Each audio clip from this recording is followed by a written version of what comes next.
दोस्तों, हम इंसानों के जीवन में बहुत सी घटनाएं घटती हैं, तो हम यह सोचते हैं कि आखिर ऐसा क्यों हुआ। जब भी किसी इंसान या जानवर के साथ कुछ दुर्घटना होती है, तो हमारा मन उजड़ जाता है। हम यह सोचते हैं कि भगवान ने ऐसा क्यों किया इसके साथ ऐसा। लेकिन विश्वास माने आपके हमारे जीवन में कुछ भी अच्छा होता है, तो उसमें भी भगवान की मर्जी होती है। और कुछ अनिष्ट भी हमारे साथ होता है, तो उसमें भी भगवान हमारे लिए कुछ अच्छा ही सोच रखा होता है। आज से तकरीबन 60 साल पहले केरल के एक गांव में गांव वालों ने गलती से नाग नागिन के जोड़े को जिंदा जला दिया था, और तब से गांव में एक श्राप लग गया था। उस गांव के बुजुर्ग ने बताया कि वह कोई आम नाग नागिन नहीं थे, बल्कि वह एक इच्छाधारी नाग नागिन थे। और उन्होंने मरते हुए श्राप दिया था कि अगर इस गांव में किसी ने भी शादी की, तो उस लड़के या लड़की का पति या पत्नी किसी दुर्घटना में मारे जाएंगे। उस बुजुर्ग के मुताबिक पहले तो गांव वालों ने इसको बिल्कुल गंभीरता से नहीं लिया, लेकिन बाद में जब ऐसी घटना घटने लगी तो सब डर गए।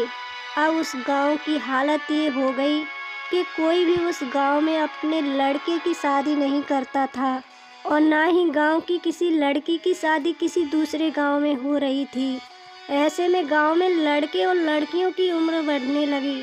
अब गांव वालों ने गांव को श्राप से मुक्त कराने के लिए संत महात्माओं के चक्कर लगाने शुरू कर दिए।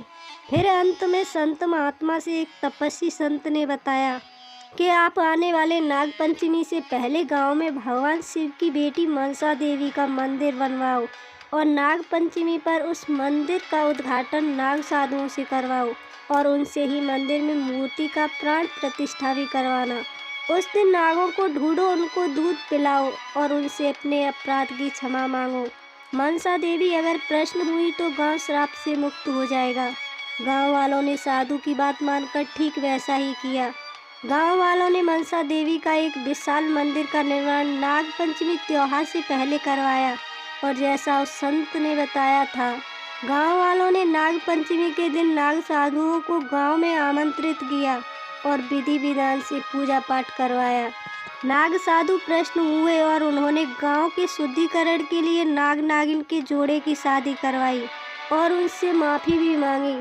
कुछ दिनों बाद किसी तरह गांव में 2 शादियां हुई, और गांव वालों ने साल भर का इंतजार किया।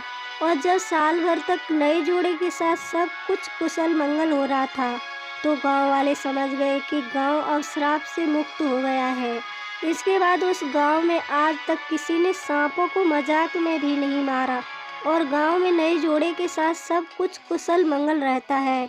उस बुजुर्ग आदमी के मुताबिक आज भी गांव में नाग पंचमी का त्योहार धूमधाम से मनाया जाता है, और हर नाग पंचमी के दिन मंदिर के अंदर एक नाग नागिन का जोड़ा आता है और पूरे दिन मंदिर में रहता है, और सब खत्म होने के बाद नाग नागिन का जोड़ा वापस जंगल में कहीं गुम हो जाता है।